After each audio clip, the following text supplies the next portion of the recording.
Dice así la santa palabra de Dios. ¿De dónde vienen las guerras y los pleitos entre vosotros? ¿No es de vuestras pasiones las cuales combaten vuestros miembros? Codiciáis y no tenéis, matáis y ardéis de envidia y no podéis alcanzar. Combatís y lucháis, pero no tenéis lo que deseáis, porque no pedís. Pedís y no recibís, ¿por qué pedís mal? Para gastar en vuestros deleites.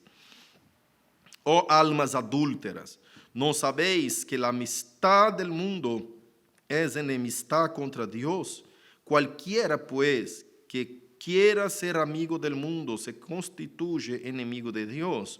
¿O pensáis que la Escritura dice en vano, el Espíritu que Él ha hecho morar en nosotros nos añela celosamente?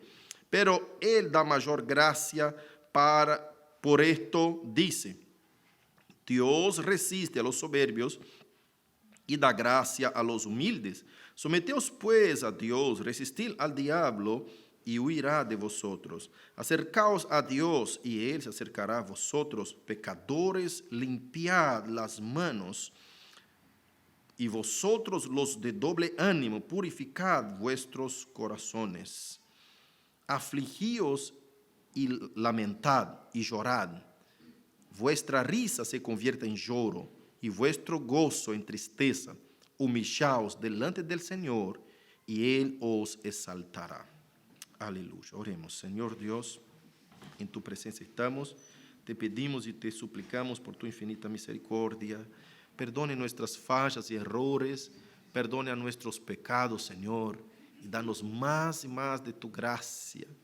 Por amor de tu nombre, fortalezca, Señor, a tu iglesia, a tu pueblo.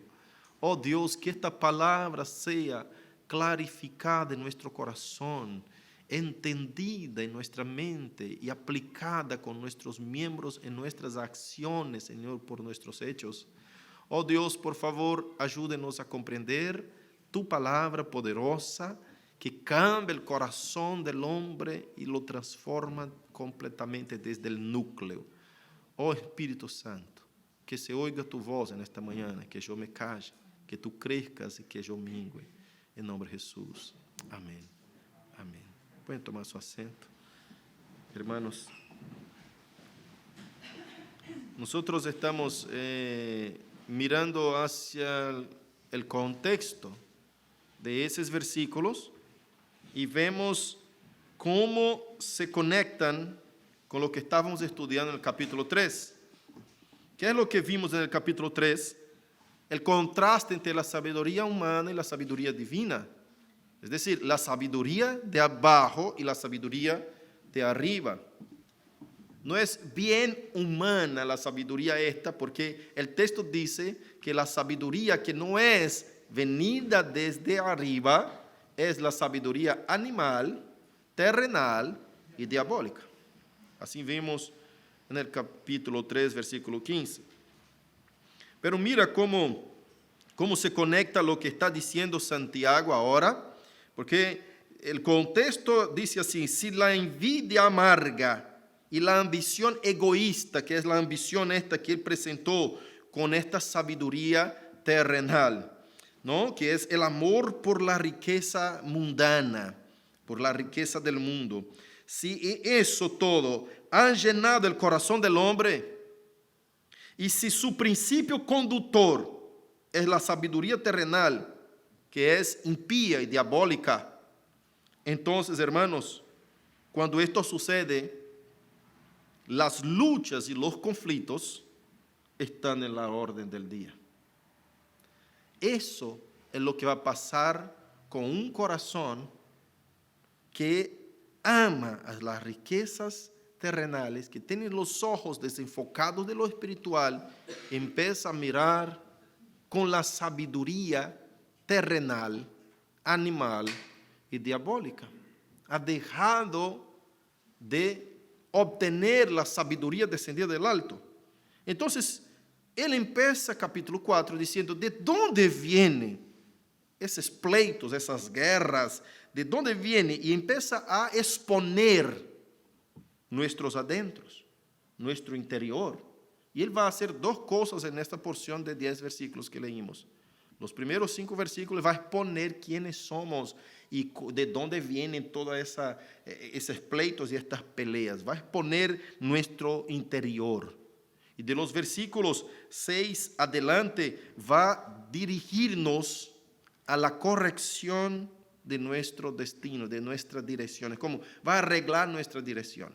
Nos va a señalar cómo resolver estos problemas que estamos enfrentando en nuestros adentros por despreciar la sabiduría descendida de lo alto.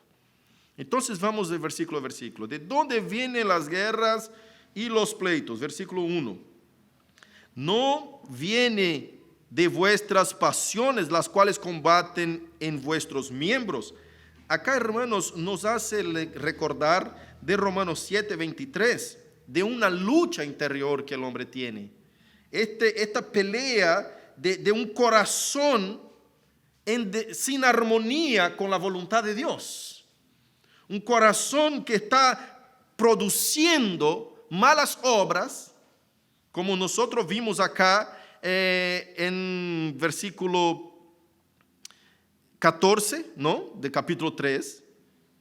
Vimos el versículo 16 del capítulo 3, diciendo, porque donde hay celos y contención, allí hay perturbación y toda obra perversa. Toda clase de obra perversa. Este corazón que está en desarmonía, no sé si está bien esa palabra, que no está con armonía con lo que es la voluntad de Dios, está buscando satisfacer la voluntad del hombre. Y esta discusión ya el apóstol Pablo nos enseñaba en Romanos 7:23 y también en Gálatas 5. Y vamos a ver qué es lo que dice. Romanos 7:23 nos dice así, pero veo otra ley en mis miembros que se rebela contra la ley de mi mente y que me lleva cautivo a la ley del pecado que está en mis miembros. Miserable de mí, ¿quién me librará de este cuerpo de muerte? Qué tremendo. Después vemos en Gálatas 5:16 y 17, diciendo así, digo pues, andad en el espíritu y no satisfagáis los deseos de la carne, porque el deseo de la carne es contra el espíritu y el del espíritu es contra la carne, y esto se opone entre sí para que no hagáis lo que quisiereis. Pero si sois guiados por el espíritu, escuche bien, si sois nacidos de nuevo, si usted realmente ha sido transformado, ha sido cambiado por el poder del evangelio, no estáis bajo la ley, y manifiestas son las obras de la carne, y ahí nos relaciona todas las obras de la carne. Después dice, las obras del Espíritu son las siguientes, a partir del versículo 22. Entonces hace un contraste entre las obras de la carne y las obras del Espíritu. Hace una exposición de nuestros adentros y la pelea interior que nosotros tenemos. Todo creyente nacido de nuevo realmente tiene esa lucha interna. No es una lucha común a todo ser humano, aquella lucha por una dificultad financiera, un problema de salud, no es el sufrimiento que pasa uno cuando un ser querido muere, no, eso es común a todo ser humano, es inherente del ser humano pasar por un sufrimiento.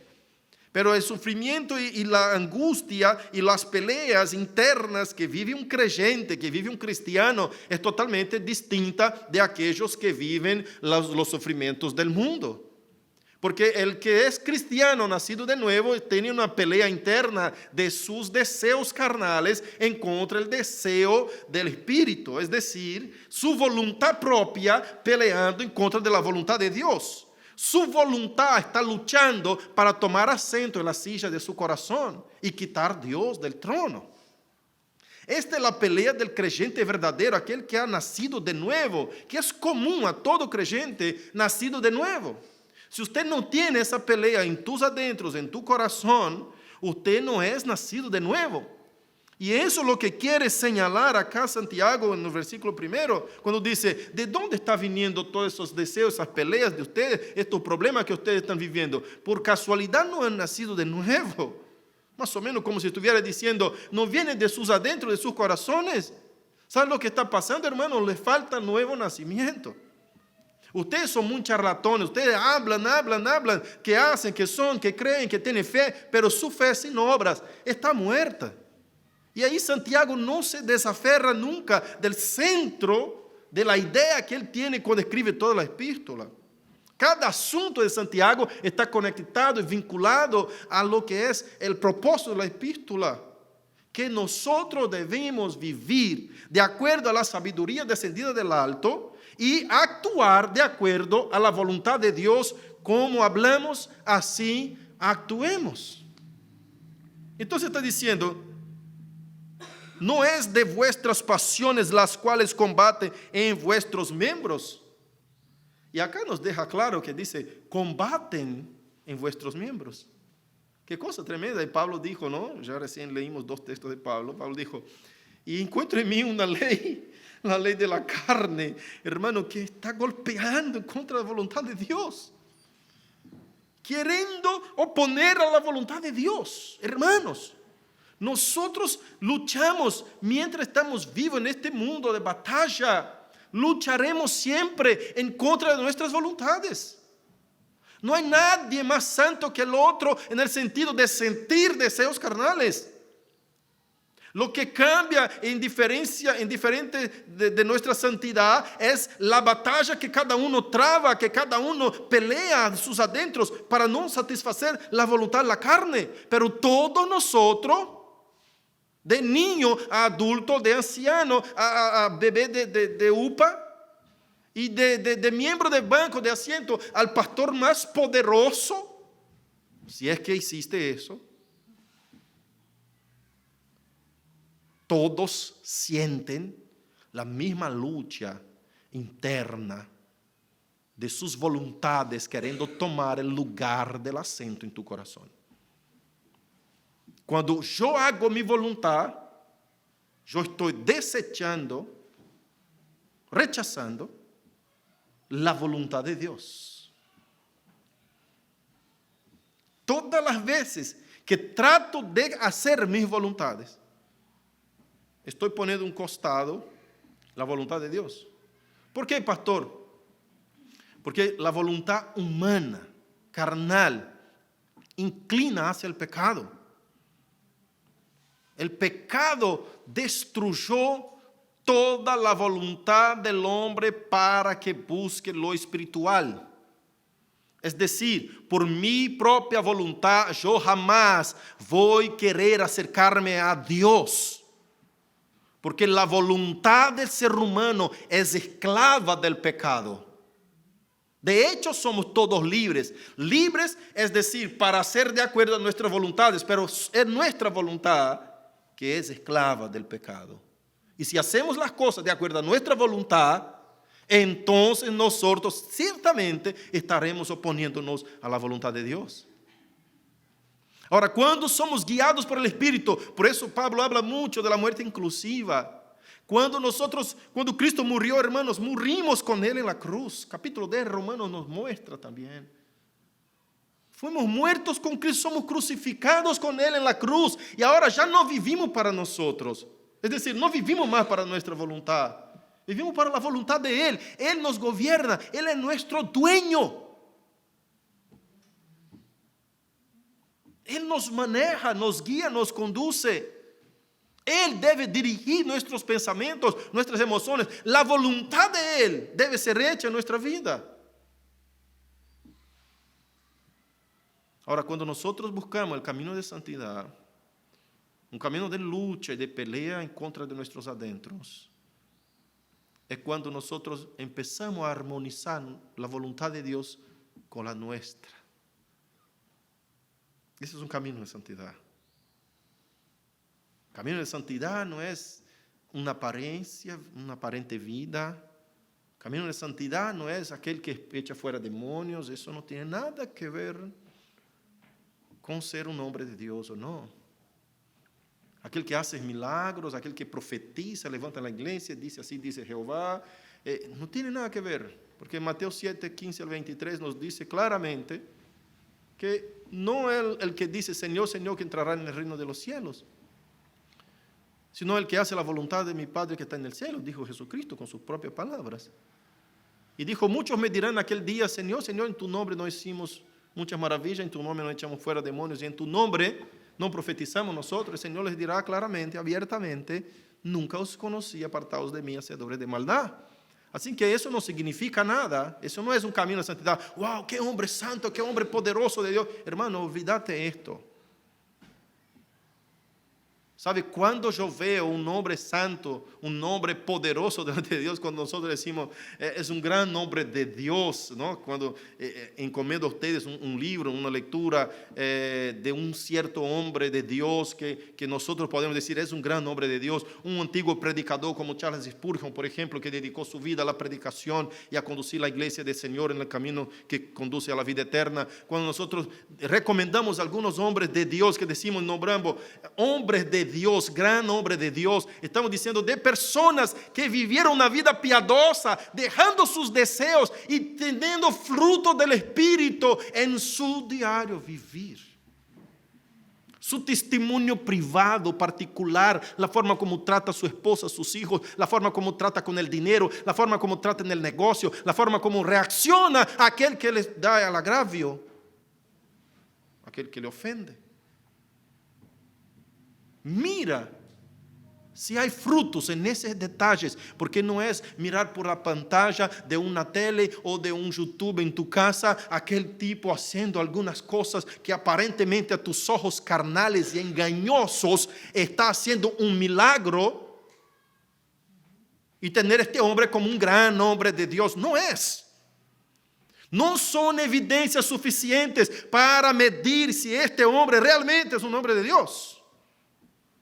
Estas no son las evidencias. Jesús nos dijo cómo evaluar un hombre de Dios en Mateo 7, 15 al 23.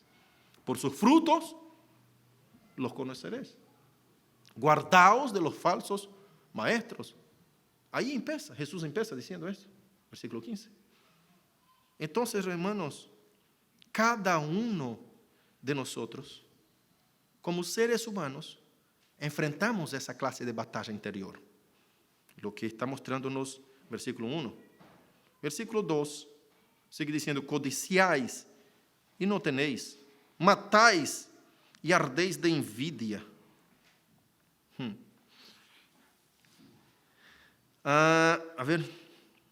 Y no podéis alcanzar, combatís y lucháis, pero no tenéis lo que deseáis, porque no pedís. Y cuando pedís, ahí viene el versículo 3, pedís mal. Pedís y no recebís. ¿Por qué? Tu voluntad está contra la voluntad de Dios. Hay gente que ni lleva las decisiones de Él en oración, porque sabe que Dios no va a aprobar.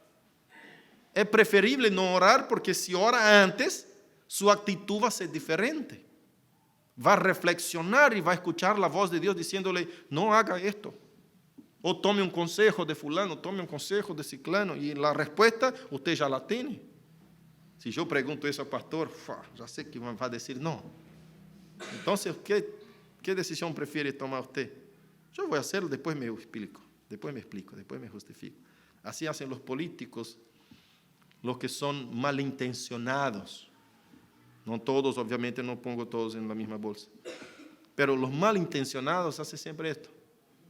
Si usted me dice una cosa, hermano, pastor, mañana voy a tu casa, usted ya sabe que no va a poder venir, pero dijo políticamente, eso es un mal intento del corazón.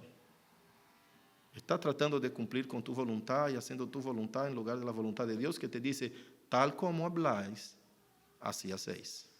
Sea vuestro sí, sí, y vuestro no, no. Entonces, ¿por qué mentir? ¿Por qué prometer algo que usted ya sabe que había otro compromiso? ¿Por qué usted, como los políticos, algunos dicen, bueno, mañana voy allá en tu casa y te llevo esto? Y él sabe que no va, hermanos. Pero dice porque llena el otro de esperanza, lo despide en paz, lo despide tranquilo, contento. Y para esto también tenemos en la iglesia la teología de la esperanza, que cree que debemos enseñar que Jesús va a volver, porque un futuro esperado con paciencia y un futuro esperado con recompensa mejora tu diario vivir, aunque eso sea una mentira, que no va a venir Jesucristo. Eso es lo que dice la teología de esperanza. Que prediquemos la esperanza, pero sabemos que no va a existir nada de esto. Pero llena a la gente de alegría, de gozo. ¿Viste cómo caminan por el mismo hilo los mentirosos, los que hacen la trampa, esas políticas malas que benefician a uno? Hermano, hay buena y mala política. La buena política es cuando usted actúa, y política es parte de la existencia humana. Una relación pública es política, ¿cierto? Entonces, a veces la gente no tiene concepto de la palabra política bien, porque nunca estudiaron y siquiera tuvieron la curiosidad de leer un poco acerca de esto. Pero para el término política es el término de administración pública. Cuando nosotros estamos, por ejemplo, cada uno de ustedes que tiene un puesto, un cargo dentro de la iglesia, tiene un cargo político. Un cargo en donde usted va a administrar los bienes de la iglesia, usted tiene que arreglar con la gente y acomodar con la gente, y para un bien común, un bien colectivo, usted tiene que trabajar políticamente. Por eso está la política mala y la buena. ¿Qué es la mala política? Cuando uno hace de todo para beneficio individual. ¿Qué es la buena política? Cuando uno hace de todo sin intento de ganar nada para el bien colectivo. Esa es la buena política. Puede haber políticos que hagan eso, pastor, allá en el Senado, allá en el Congreso. Puede, hermanos. Es muy difícil, pero puede. Puede haber personas que tengan este propósito de realmente estar poniendo la mano en el arado ahí para trabajar con ese intento. Aunque algunos lleguen con esto, muchos han cambiado de dirección. Llega con este intento y los otros políticos viejos, llenos de mania, te imponen una cultura, te inculcan una cultura y dicen, no, acá hacemos así, acá funciona de esa forma. No, de esa forma usted no va a ningún lado. Tenéis que abrazar esto, tenéis que abrazar aquello. ¿Y usted? ¿Cómo actúa en la vida? ¿Cuál es tu cosmovisión, tu visión de mundo? ¿De qué manera actúas? ¿Sos empujado por la multitud? No, hermano, acá es la política argentina. No va para ningún lado de esa forma. Yo decía ayer en la reunión de hombres, ¿no? Si nosotros vamos con eso, no, acá, pastor, anda, los horarios tienes que acomodarte a la cultura argentina. Ya mucha gente me dijo eso. No, somos puntuales, hermanos. No, pero tenés que dejar algo así, aflojar un poquito.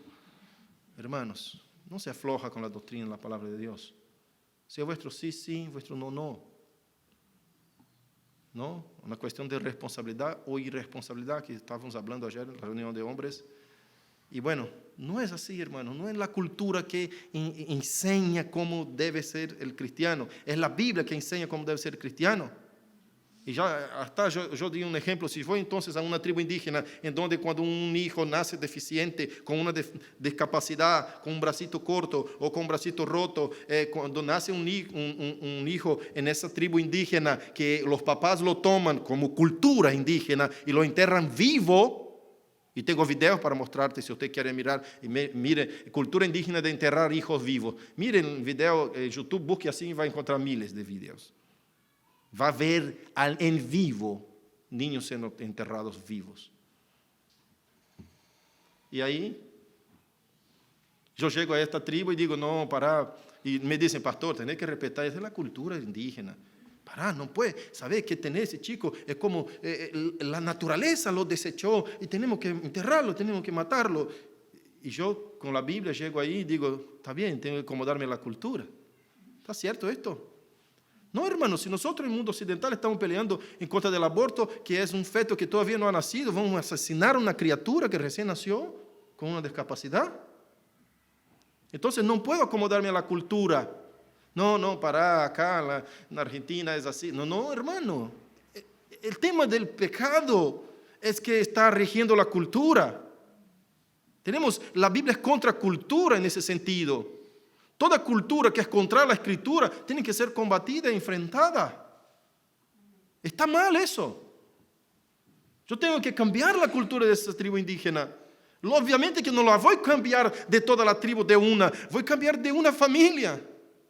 Y esta familia, los demás van a enterrarse porque está cuidando un hijito que tiene el brazo corto. Un hijo discapacitado, y van a preguntarle, ¿por qué está cuidando a ese chico? ¿No tenía que haber enterradolo? No, porque estoy aprendiendo de Dios. Y ahí Dios va a cambiar de una familia, va afectando la otra. ¿Y tú qué eres? ¿Qué estás haciendo en tu cosmovisión, tu forma de ver el mundo? ¿Usted está siendo influenciado por la cultura o estás influenciando la cultura a tu alrededor? ¿Cómo Dios ha afectado con el evangelio en tu manera de vivir? Es un gran tema que Santiago enfrenta con la iglesia. Tienen envidia, matan, hacen lo que quieren, movidos con toda obra malvada en sus corazones, movidos por esa sabiduría animal, terrenal y diabólica, que lleva a la multitud de gente, que empuja a la multitud a lo que es más fácil, lo que es más culturalmente correcto, más políticamente correcto. Y en vez de influenciar, uno queda con miedo de no ponerse mal, y esto es una evidencia de que no ha nacido de nuevo, o una evidencia de que usted falta crecimiento espiritual. Aunque haya sido nacido de nuevo, queda con vergüenza de manifestar tu creencia, tu fe, delante de una cultura adúltera, como dice Santiago acá en versículo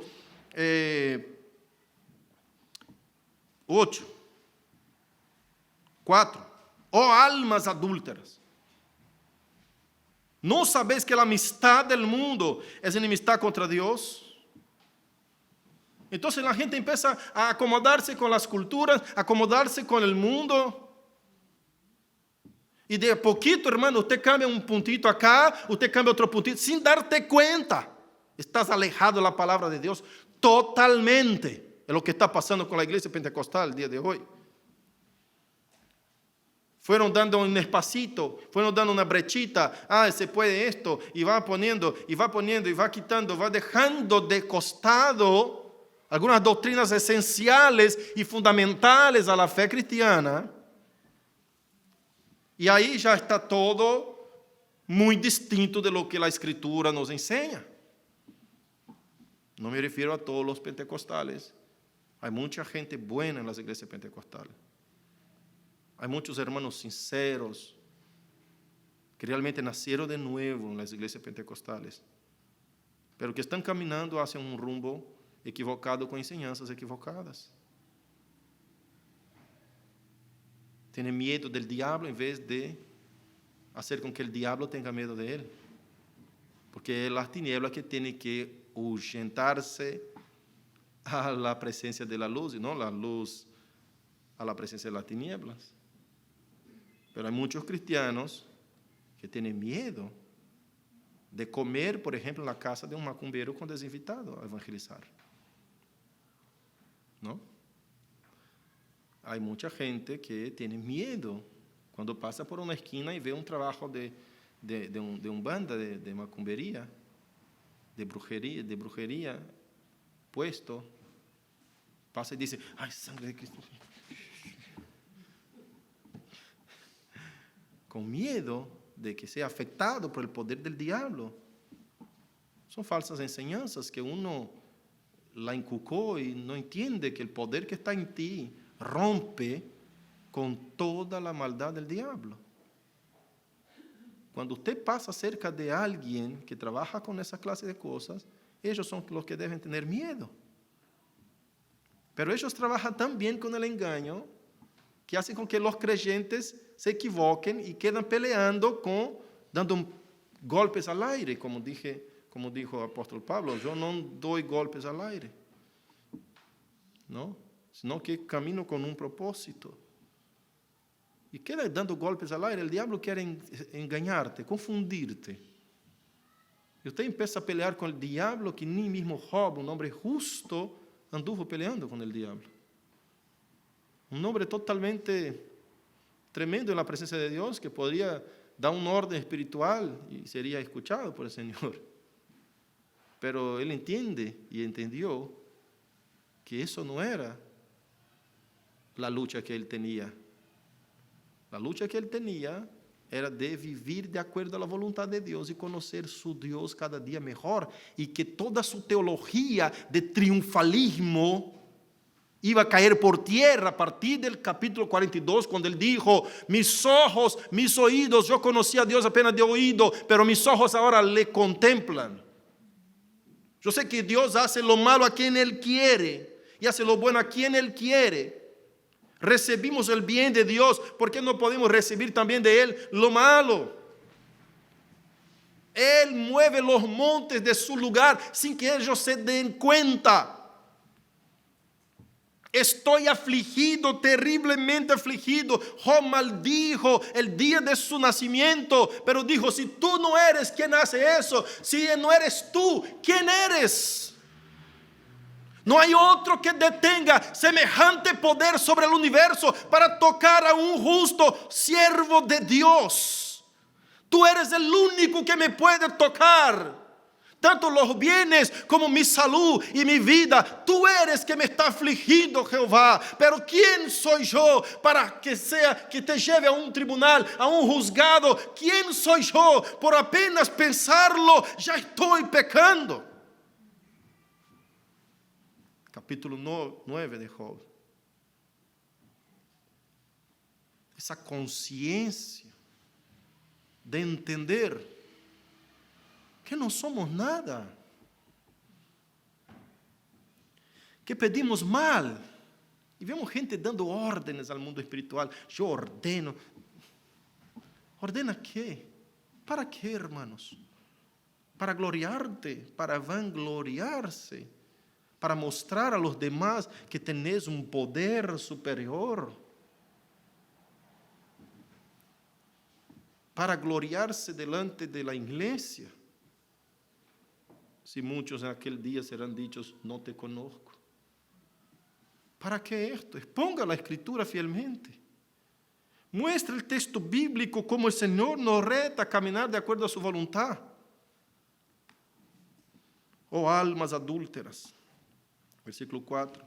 ¿No sabéis que la amistad del mundo es enemistad contra Dios? Cualquiera pues que quiera ser amigo del mundo se constituye enemigo de Dios. Y en ese versículo tenemos 1 de Juan 2:15 al 17, que dice así: porque todo lo que hay en el mundo, los deseos de la carne, los deseos de los ojos, la vanagloria de la vida, no provienen del Padre, sino del mundo. Y el mundo pasa y sus deseos, pero el que hace la voluntad de Dios permanece para siempre. Y versículo 15 dice: no améis al mundo, ni las cosas que están en el mundo. Si alguno ama al mundo, el amor del Padre no está en él. Qué cosa tremenda. Y acá Santiago reta justo esto. ¿Ustedes no se dan cuenta que están amando al mundo? ¿Están queriendo constituirse amigos del mundo? ¿Ustedes no están viendo que cada vez que se ponen amigos del mundo, ustedes están constituyéndose enemigos de Dios? Y están poniendo por vano el sacrificio de Jesucristo, de que Pablo habló en capítulo 3 de Efesios, que Él hizo reconciliación de ambos los pueblos en Cristo Jesús, convirtiendo judíos y gentiles en uno solo pueblo. Es decir, Él rompió el velo de separación y la barrera, el muro de enemistad que había entre los hombres y Dios. Y ustedes están queriendo regresar a construir este muro, a edificar un muro de enemistad entre ustedes y Dios. Están despreciando el sacrificio de reconciliación, porque cuando en Efesios nos dice que Cristo nos trajo la paz, es el opuesto de la enemistad en contra de Dios. Entonces Santiago dice, acá ustedes constituyen enemigos de Dios. Entonces la paz que Cristo trajo cuando nos unió a nuestro Padre de vuelta es buena para aquel que ama al mundo. Qué cosa fuerte, ¿no, hermanos? Y a veces nos vemos enamorados del mundo. No dejes que tus ojos te seduzcan. Somos muy fácilmente seducidos por los ojos, especialmente los varones. Muy fácilmente seducidos por los ojos. Entonces, cuidado con lo que el mundo te ofrece. No saque tus ojos de lo espiritual. Tu corazón es engañoso.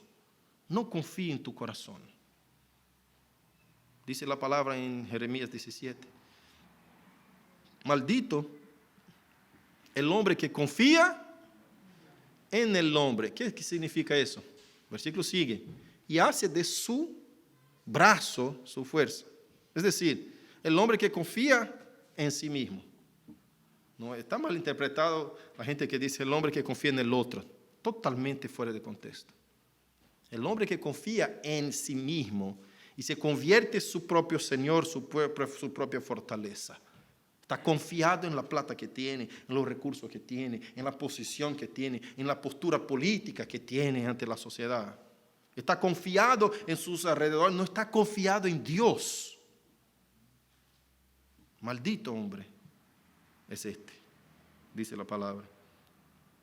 Entonces tenemos que estar siempre entendiendo que somos nada, que dependemos totalmente de Él y que debemos confiar 100% en Él. Él que nos conduce, que nos guía, Él debe regir nuestros pensamientos.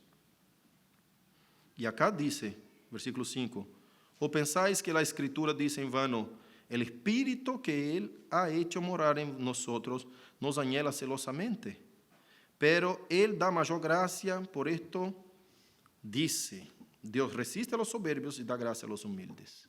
Escuche una cosa, usted que ha nacido de nuevo, que tiene una pelea interna en tus miembros, de la voluntad de Dios en contra de la voluntad tuya, usted, hermano, que pasa por todo esto, es templo del Espíritu Santo.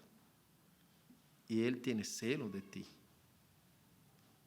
Él aprecia a aquellos que se esfuerzan, que batallan, que luchan en contra del pecado.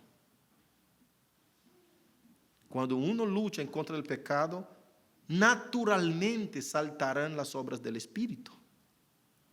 Los frutos del Espíritu. Naturalmente se bloquearán las obras de la carne. Porque el Espíritu Santo vive en nosotros y cuida de nosotros, anhela celosamente por nosotros y de nosotros.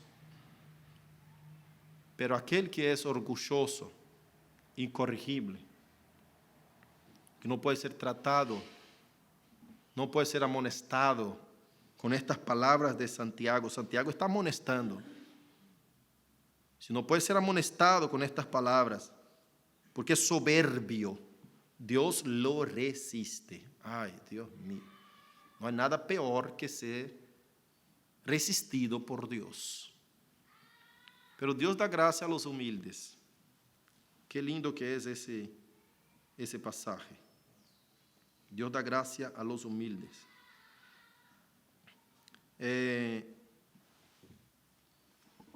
Versículo 16 de 2 Corintios, capítulo 6, dice algo muy lindo, dice así: ¿y qué acuerdo hay entre el templo de Dios y los ídolos?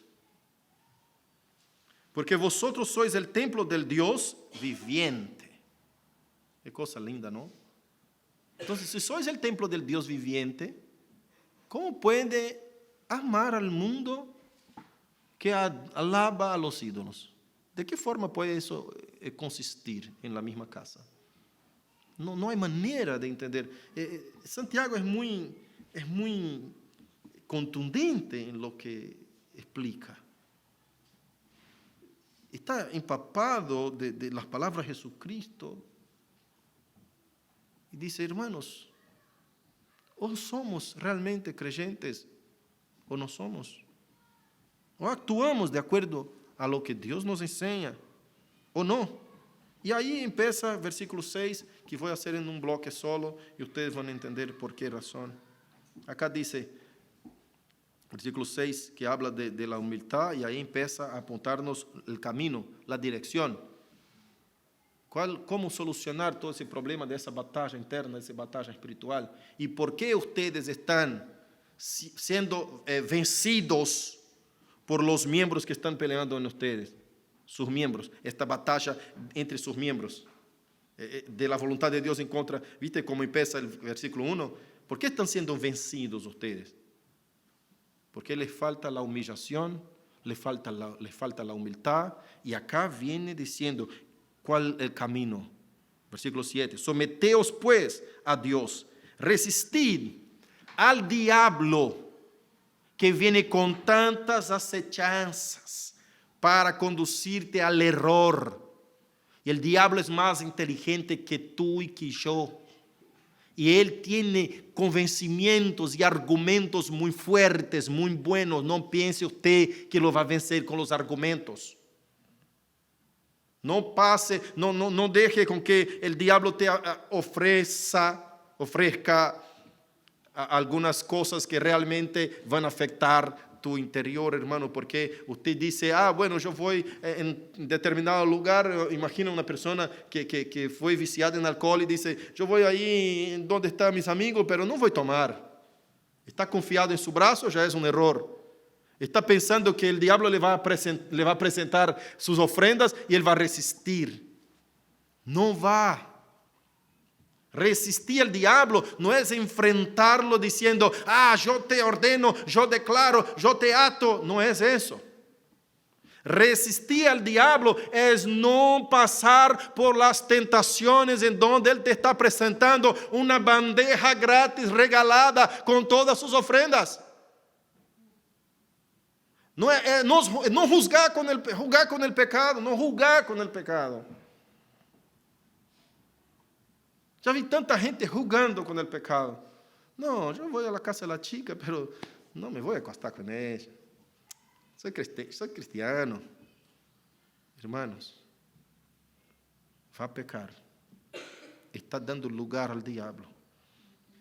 Está desafiando y jugando con su propia carne. Y el diablo va a armar circunstancias y de seducción, porque el diablo es inteligente. No llega diciendo, mira, eso es un pecado, eso te va a causar daño. No. Viene de a poquito, en los costados, y viene ganando espacio, ¿sabe? Ganando terreno. Cuando usted se da cuenta, está dentro de tu habitación. Ya entró y usted no vio, no se dio cuenta. ¿Viste? Como el perro, a veces abro la puerta y el perro pone la patita adentro. Yo digo, no, afuera. Y él no entra de una, ¿viste? Va poniendo de a poquito. Después pone las dos. Y se va metiendo. Cuando me doy cuenta, está acá. Digo, y ahí tengo que corregirlo. Pero ahora ya aprendieron, no entra más. De vez en cuando uno quiere, tiene que estar la corrección, ¿viste? Son cosas así. El diablo viene de a poquito y pone una patita ahí y usted no se da cuenta. Si usted deja, una patita nomás. Deja ahí. No sea tan duro con el perro, pobrecito. Está una patita dentro nomás. ¿Viste? Usted hace así con tu vida espiritual. No, el diablo puso una patita. No, la uña negra nomás. Tranquilo. La uñita. Después la cortamos. No sabe la dura que es esa uña. No la podés cortar, hermano. Agarre el hacha con fuerza porque no la puede romper. Cuidado, no deje meter la uña. ¿Se acuerda de José? Cuando la mujer de Potifar entró desnuda. Y el hombre es tentado por los ojos, ¿no? Como dije antes. Imagínate. Y empezó a charlar ahí, pero no entró desnuda de golpe, pero fue charlando y después se desnudó. ¿Cómo se dio cuenta? Estaba desnuda la esposa de su jefe. ¿Y qué hizo? Dijo, no, yo no quiero, quédate ahí, yo No, salió corriendo. Salió corriendo. Así, no puede dar brecha. Y aún saliendo, corriendo, fue culpable. Le agarraron y ella inventó una mentira. ¿Viste cómo el diablo arma la trampa? Ella inventó una mentira. No, él me sacó la ropa, él me quería poseer. Y bueno, inventó una mentira a su jefe. ¿Dónde fue parar José? En la cárcel, en el pozo, en el calabozo. Porque el diablo armó toda la trampa, sin que uno esperara. Ahora imagine un semejante hombre de Dios como José. Cayó en esta trampa. No hay ninguno de nosotros que somos buenos suficientes para ganar diablo en sus astucias. La única cosa que vence Satanás es el Espíritu Santo de Dios, el poder de la sangre de Cristo que nos protege, que nos libra. Esta batalla está vencida porque Cristo la ha ganado en la cruz por nosotros. Pero no juegue con el pecado que está luchando en tus adentros y el diablo está alrededor. ¿Se acuerda cuando expusimos 1 de Pedro? Está alrededor, rugiendo, buscando una brecha a quien pueda devorar. Entonces el diablo está alrededor. Abriste una puertita para tu deseo. El diablo con circunstancias. ¿Qué es estar alrededor? Circunstancias, saetas. Te hace caer. Abriste una brecha, el diablo te trae, no sé, tu debilidad es alcohol, es cigarrillo, es mujer, ¿qué es tu debilidad? Dinero, es fama, es éxito, y el diablo te pone un pedestalcito así, empieza a levantarte, y chao. Hay gente que juega con el pecado y dice, no, yo voy a hacer esto, después pido perdón a Dios. Hermano, el pecado destruye profundamente tu relación con Dios. Hace desastre en tu interior. No juegue con el pecado. Santiago nos enseña el camino, dice, resistir al diablo y huirá de vosotros. Huirá. Acercaos a Dios y Él se acercará a vosotros. Pecadores, limpiad las manos. Y vosotros, los de doble ánimo, purificad vuestros corazones. Acercaos a Dios. La receta, la dirección que nos da es humillar delante, Señor.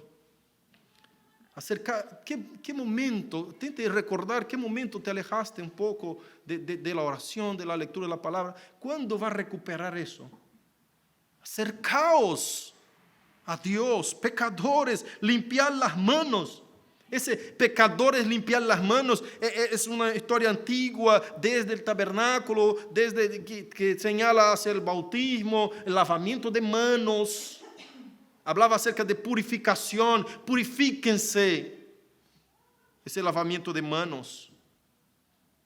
Cuando Aarón y sus hijos fueron consagrados al ministerio, Moisés tuvo que lavarlos frente al tabernáculo, delante de toda la congregación, los lavó entero, los bautizó. Y el bautismo en ese entonces no era de sumersión, era de efusión, tiraba agua en la cabeza de todos, antes de entrar en el tabernáculo, bautismo. Y después de adentro del tabernáculo tenía que lavar las manos y los pies. Por eso Jesús lava los pies de los discípulos. Está dando mención a una purificación. Y cuando Pedro se entera de que eso es purificación, entonces él dice, no, Señor, entonces lavame todo el cuerpo. Jesús dijo, no es necesario, sino únicamente los pies, porque ustedes fueron lavados por la palabra que yo les he dicho. Entonces, el bautismo viene desde mucho antes. Cuando Juan Bautista bautizaba, significaba ese lavamiento del cuerpo. Por eso yo no creo que Juan Bautista bautizaba por inmersión. El texto no dice, y hay mucha gente que dice, pero Juan Bautista, ¿de dónde sacó la inmersión? No había prácticas de inmersiones. La práctica era de lavamiento, de tomar la batea y tirar la cabeza. Así se lavaba antes de entrar en el tabernáculo. Entonces, cuando dice pecadores, limpiad las manos. Está hablando de esa purificación, está haciendo mención a todo lo que ellos conocían. Ese limpiar las manos habla mucho más de lo que usted puede imaginar. En nuestro conocimiento moderno hoy casi no sabemos nada de eso, por eso tenemos que estudiar las culturas anteriores. ¿Qué significaba eso? Cuando Santiago dijo eso, en una comunidad judía, ellos entendían todo ese sentido. Tenemos que purificarnos, tenemos que lavarnos delante del Señor. Y dice, y vosotros los de doble ánimo. ¿Se acuerda cuando estudiamos capítulo 3, versículo... no me acuerdo bien ahora, a ver si tengo acá anotado, los de doble ánimo. Bueno, no me acuerdo. ¿Se acuerda que estudiamos acá versículos anteriores? Acá está, capítulo 1, versículo 8. El hombre de doble ánimo es inconstante en todos sus caminos, y ahí él contrapone el hombre de doble ánimo con el hombre constante del capítulo 3 que nosotros estudiamos, versículo 10. El hombre constante, ¿no? Y ese contrapunto, ¿no? Nos dice que ese hombre de doble ánimo no hace la voluntad de Dios. Es un hombre que está siempre inconstante, no sabe si quiere ser realmente creyente o si quiere el mundo. Está ahí entre el mundo y la iglesia. Está siempre arriba del muro. Yo un momento pongo el pie en la iglesia y después pongo el pie en el mundo. Está jugando con el pecado. Porque todavía le encanta el pecado. Y yo te pregunto, iglesia, ¿quiénes de ustedes no les encanta el pecado? Las cosas que hacen bien a la carne, que te da placer carnal, todos nosotros. Por esa razón hay la lucha, porque si no nos gustásemos del pecado, no había una lucha. Era re fácil, no había pelea. La pelea está porque viene el sentir.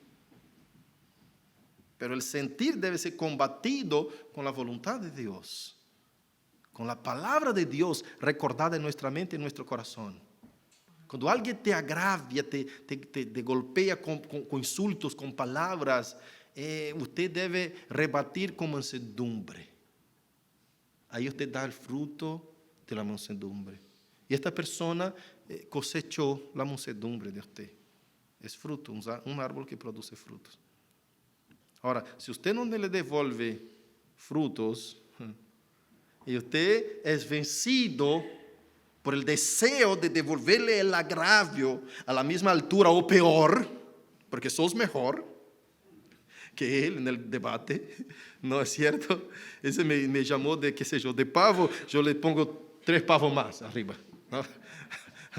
Entonces, es como, no me va a ganar en el discurso de agravio. Acá yo agravo más que usted.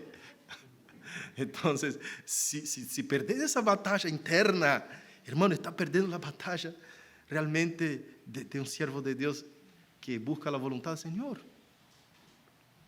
Pastor, pero así una cosita, en cualquier cosita que se des para tu voluntad, ¿sabes? Esa pelea, usted sabe lo que tiene que hacer. La palabra viene de tu corazón y tu mente y tu memoria dice, aquel que me golpea en la mejilla derecha, yo tengo que dar en la izquierda, pero no estoy soportando eso. Es mucho lo que me está diciendo. ¿Sabe que es difícil escuchar una grave y quedar callado, hermano, como quedó Jesucristo? Es difícil, no piense que es fácil. Ser golpeado en la cara y teniendo el poder de hacerlo. Porque cuando no podemos hacer nada, usted como lutadores de box, ¿viste? El boxeo, ¿no? Uno viene, le da, el otro queda enojado, pero ahora te pego y pierde. No tiene fuerza para vencerlo. Y va con toda la ira y la furia y toma más.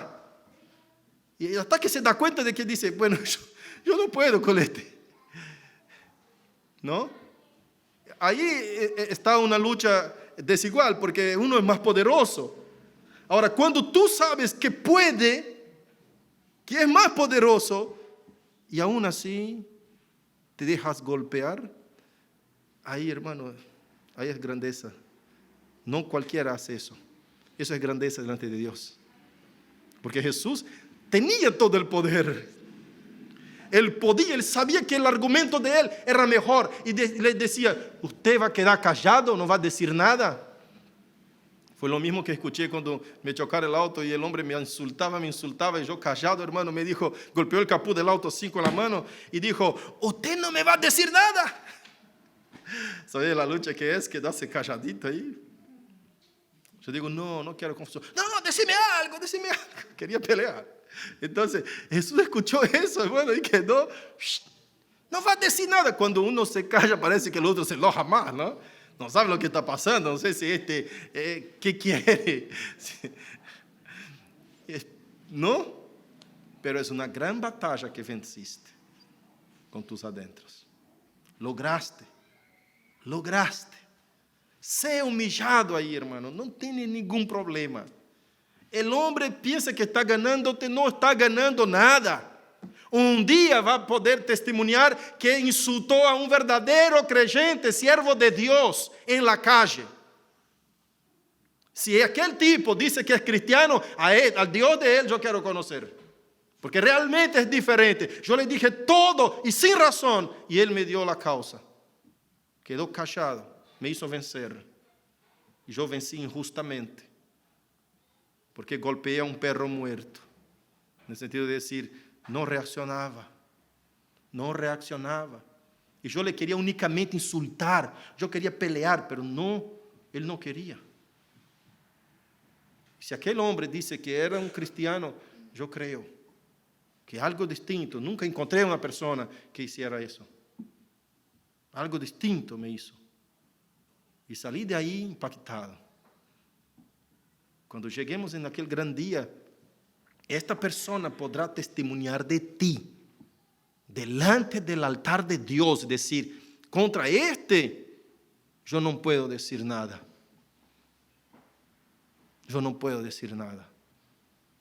Porque yo lo humillé un día sin causa y él quedó callado. Si ese es el billete para ingresar en el cielo, yo le regalo porque él tiene. Señor, juzgue positiva la causa de él y que entre en el cielo tuyo, porque yo estoy perdido. Imagine. No pueden decir nada de ti en el gran trono blanco.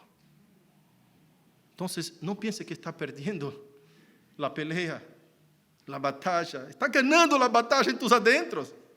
Está perdiendo la pelea visible, pero está ganando la pelea invisible. Aleluya, amén. Afligíos, versículo 9. Y lamentad y llorad, vuestra risa se convierta en lloro y vuestro gozo en tristeza. Humillaos delante del Señor y Él os exaltará. Cierro con este versículo. Este versículo habla todo lo que yo dije recién. Afligíos y lamentad y llorad. Humíllate, hermano. Regrese a los pies del Señor. Vuelva a ser un creyente que está en la presencia de Dios siempre. En cada momento de tu actuar. No deje de cumplir la voluntad de Dios en tu vida. No deje que tu voluntad gane la batalla. No, hermano, somos muy tentados para vencer la batalla. Y esa batalla que nuestro deseo quiere vencer es en contra de Dios. Somos muy tentados para ceder. No lo permita. Que el Espíritu de Dios no lo permita. Que tú puedas pelear. Vencer cada día esa batalla. Es difícil. No es fácil ser un verdadero cristiano en este mundo tenebroso que te ofrece todo gratis. Digo gratis de placeres, de todo de lo que son bueno, de lo que es bueno a tus deseos. No es fácil, tenés que pelear. A veces me dicen, pastor, sos muy duro. Cuando una persona me cuenta un testimonio, yo digo, hermano, actuaste mal. No, pero pensé que estaba yo venciendo, pero vencería si hubiese hecho esto. Y a veces parece, bueno, son duras las palabras, ¿no? Son duras las palabras. no son duras palabras, hermano. Son duras porque nosotros no estamos familiarizados con el actuar que Dios exige de nosotros. Pero ya en un rato usted va a familiarizarte y va a decir, bueno, es lo que corresponde. ¿No es así? Y claro, las primeras veces, siempre que Dios nos corrige y vienen más duras, aparentemente son más duras, ¿no? Como las palabras que Jesús dijo a sus discípulos y ellos se alejaron y dijeron duras esta palabra, este discurso. ¿Quién lo puede oír? Y Jesús se impresiona, así, la forma de decir, ¿no? Porque Dios conoce el pensamiento del corazón humano. Pero dice, eso os ofende, ¿no? Después le quedan una docena de personas y él no insiste ni nada, no les dice, por favor, anda, disculpame, yo fui muy pesado, yo fui muy duro. No, dice, ustedes no quieren seguir con ellos. Ustedes van a quedar ahí, ¿por qué? ¿No quieren seguir la multitud? Anda. No, Señor, por amor de Dios, no, nosotros no tenemos para dónde ir, porque solo tú tienes palabra de vida eterna. Entonces esa gente no estaba por el milagro, no estaba por la comida multiplicada, la gente esa estaba por la palabra de vida eterna. Es por eso que seguimos a Cristo. Él tiene palabra de vida eterna. Él cambió nuestras vidas, nos sacó del reino de las tinieblas y nos llevó a su luz admirable. Él nos quitó de la muerte y nos dio la vida. Entonces la vida que tenemos hoy no es para nosotros, es para Él. Entonces, convierta tu risa en pranto. Acércate a Dios. Esa leve, liviana y momentánea tribulación va a producir peso de gloria eterna. Eso es pasajero lo que estamos pasando acá. Sufrí ahora, hermano. Sufrí ahora, es un tiempo pasajero para un gozo eterno, una alegría eterna que nadie te puede quitar. Nadie nunca más te podrá quitar. Allá no habrá ni llanto, ni tristeza, ni muerte. No habrá más nada de esto. Pero acá estamos en gran tribulación. Esa es la gran tribulación de que habla el libro de Mateo y Apocalipsis. El creyente pasa ahora por la gran tribulación, hasta la venida de nuestro Señor. El impío pasará la gran tribulación en la segunda venida de nuestro Señor. Ahora disfrutan, ahora conquistan cosas, aparentemente. Tiene poder, aparentemente, tiene los placeres, los bienes materiales. Pero en aquel día dice la palabra que los ricos y los poderosos clamarán a los montes y a los oteros que caigan sobre ellos y esconda a ellos de la faz del Dios Todopoderoso. Y ellos echarán ahí un auto de 1 billón, qué sé yo, una Ferrari de 1 billón, 2 billones de dólares y diciendo, por favor, dame el billete que quiero ver al rey.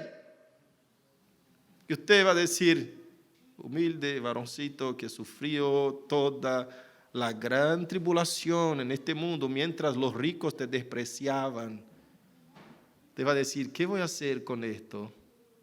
Con esta Ferrari, con 2 billones. Te doy toda la plata que tengo. ¿Qué voy a hacer con esto? ¿Para qué me sirve? Y las cosas, los valores serán totalmente invertidos en ese tiempo. Lo que todo el mundo valoraba no va a tener valor de nada. El valor verdadero fue conquistado por Cristo en la cruz y tú detienes la llave del ingreso en el reino porque tú padeciste por la gran tribulación mientras todos disfrutaban. ¿Se acuerda de la parábola de Lázaro el rico? En Lucas 16. Tuviste tus bienes y tu gozo en este mundo. Ahora está en tormento. Y padeció y ahora es consolado. ¿Te acuerdas cuando te reías de él? Burlaba cuando te iba a evangelizar. Así dirá el Señor, hermanos. ¿Te acuerdas de cuántas veces fue a tu puerta y golpeaba y quería hablarte de Dios? Y usted reía de la cara. Ahora me reiré yo, dice el Señor, de ustedes y de su miseria y de su calamidad. No hay misericordia en el día de juicio. La misericordia está con las puertas abiertas ahora. Ahora. Pero el día de juicio no habrá misericordia. El día de juicio será el día de la condenación eterna o de la salvación eterna. Que Dios nos ayude a sermos fieles a su palabra, representantes de su reino, porque tenemos asegurado nuestro billete de ingreso en el cielo. Amén. Estamos juntando tesoros en el cielo, como dice el libro de San Mateo, y no en la tierra. Tenemos la sabiduría de lo alto, que nos dice, juntaos tesoro en los cielos. Esa es la sabiduría de lo alto, contraria a la sabiduría terrenal. No, junte todo lo que pueda, saque todo lo que pueda, estafe lo máximo que pueda la gente y acumule para ti bienes. Esa es la sabiduría humana, maligna, terrenal y diabólica. Gracias a Dios, Él nos dio la sabiduría de lo alto. Amén. Para que podamos mirar hacia lo espiritual y entender que Dios nos ha dado de su espíritu, de su gracia, de su sabiduría para juntarnos tesoro en el cielo y sermos firmes y fieles a su palabra. Amén. Inamovibles del lugar de fidelidad. Que Dios nos ayude en nombre de Jesús. Vamos a orar.